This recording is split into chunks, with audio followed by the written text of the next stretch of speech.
Trabalhei durante anos em um hospital antigo, onde a escuridão parecia ter vida própria. Durante as madrugadas, os corredores sussurravam segredos que nunca deveriam ser ouvidos.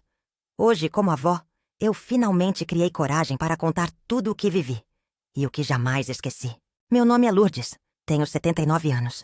E nunca esquecerei o tempo em que trabalhei como auxiliar de enfermagem em um hospital antigo no interior de Minas. Era um prédio enorme, construído ainda na década de 40, com alas que pareciam ter parado no tempo.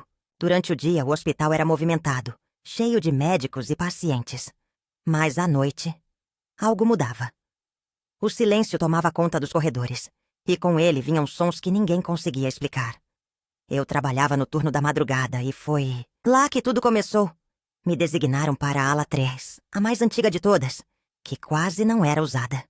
Diziam que era a mais tranquila, mas logo percebi que essa tranquilidade tinha um preço. Os quartos estavam sempre vazios, mas mesmo assim, víamos luzes acendendo sozinhas e ouvimos passos apressados, como se alguém estivesse correndo pelos corredores.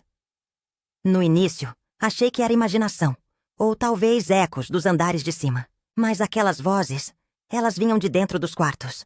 Na primeira semana, ouvi um choro baixinho vindo do quarto 307. Pensei que alguém tinha se perdido por ali, então entrei. Estava completamente vazio.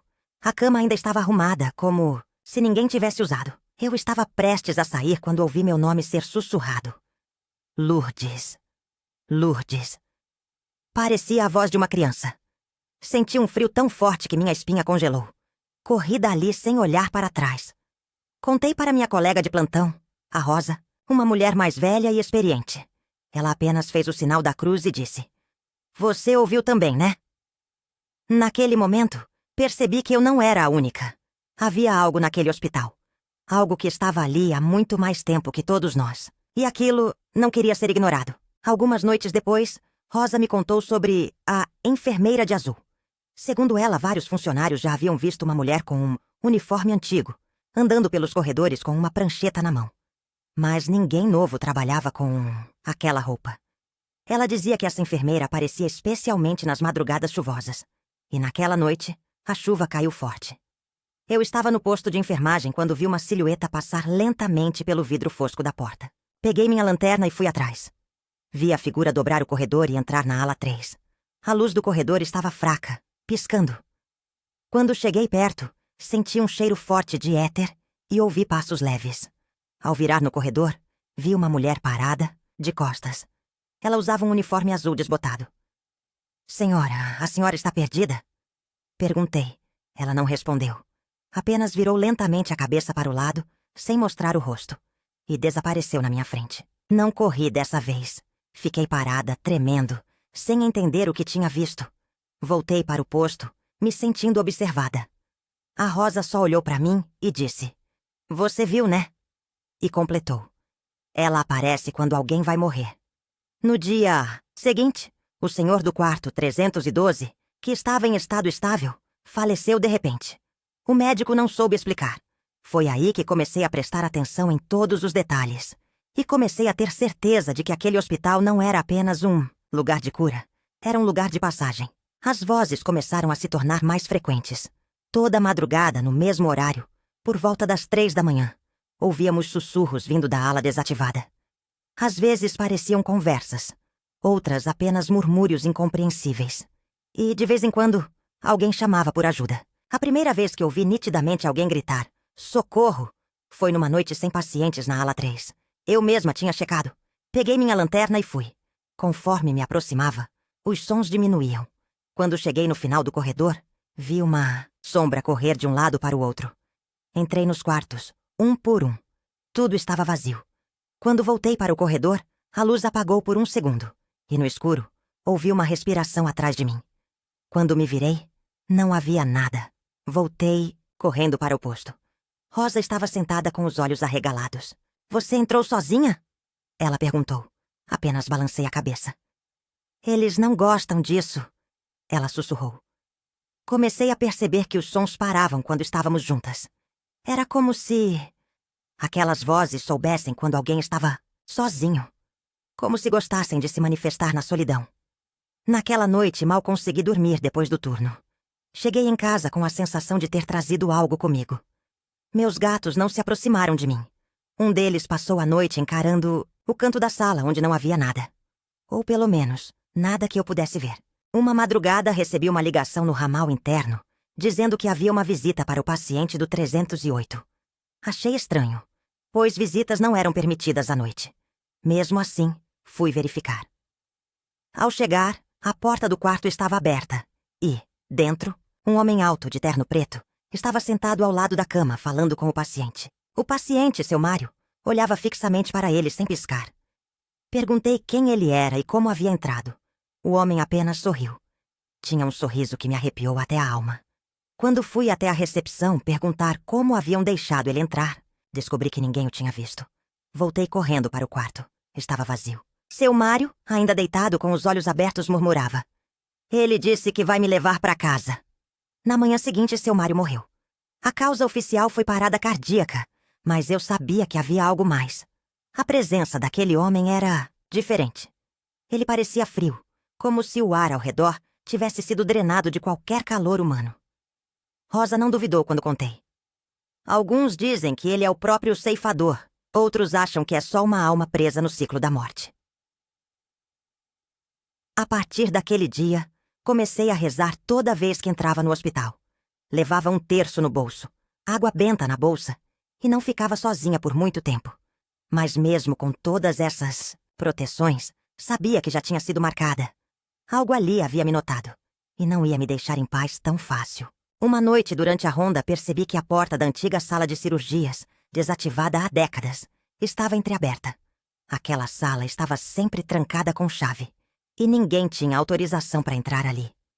Era um lugar que todos evitavam, pois diziam que muitas cirurgias de emergência haviam terminado em tragédia naquele espaço. Eu deveria ter voltado, mas algo me puxou para dentro. Entrei devagar. As luzes piscavam, e o ar era pesado, difícil de respirar. Vi as macas cobertas com lençóis empoeirados, instrumentos antigos enferrujados e uma mancha escura no chão. No canto da sala, havia uma cadeira de rodas virada para a parede. E então, a cadeira começou a girar sozinha, lentamente, e uma risada aguda preencheu o ambiente. Gelei.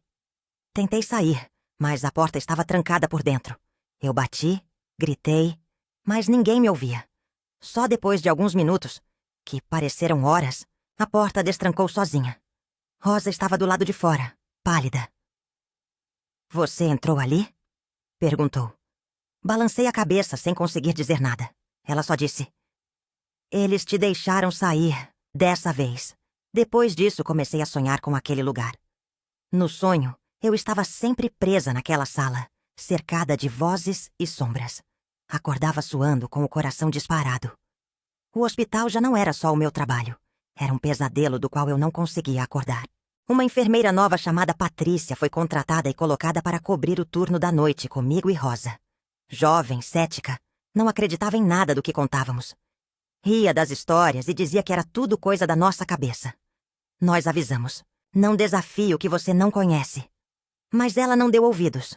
Na segunda semana, Patrícia ficou sozinha na enfermaria por 1 hora, enquanto fomos checar os andares superiores.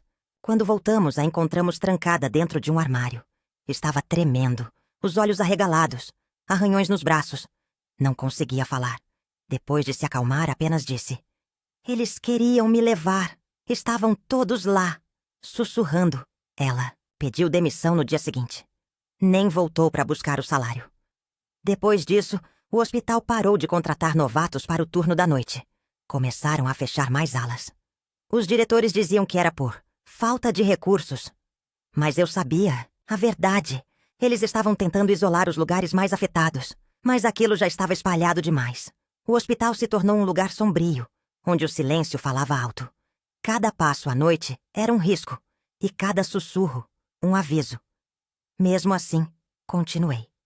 Por algum motivo que nem eu sei explicar, sentia que devia estar ali, como se tivesse uma missão. E talvez tivesse mesmo. Depois de anos naquele hospital, chegou a hora de me aposentar. Na minha última noite, fiz questão de passar por cada ala, uma última vez. Me despedi de cada quarto, como se deixasse parte de mim ali. Quando cheguei na ala 3, tudo estava mais silencioso que o normal. Entrei no quarto 307. o mesmo de anos atrás. E ouvi: "Obrigado, Dona Lourdes." Não senti medo. Pela primeira vez, senti paz. Aquele sussurro foi diferente, como se viesse de alguém que finalmente encontrou descanso. Sorri, fechei a porta e fui embora. No dia seguinte, entreguei meu crachá e nunca mais voltei. Mas até hoje, ainda sonho com aqueles corredores. Às vezes acordo à noite, com a sensação de estar de volta lá. Ouço sussurros no corredor, da minha própria casa. Mas agora, eu sei que não preciso mais ter medo. Eles só queriam ser ouvidos. E eu fui a única que realmente escutou. Essa é a minha história. E se um dia você for a um hospital antigo e ouvir vozes quando estiver sozinho, não ignore. Pode ser que estejam tentando falar com você. E se ouvirem o seu nome, reze e corra. Essa foi a minha história. E acredite, existem coisas que nem o tempo é capaz de apagar. Se você gosta de relatos reais e histórias que arrepiam a alma, inscreva-se no canal, ative o sininho e venha descobrir comigo o que mais se esconde nas sombras da vida.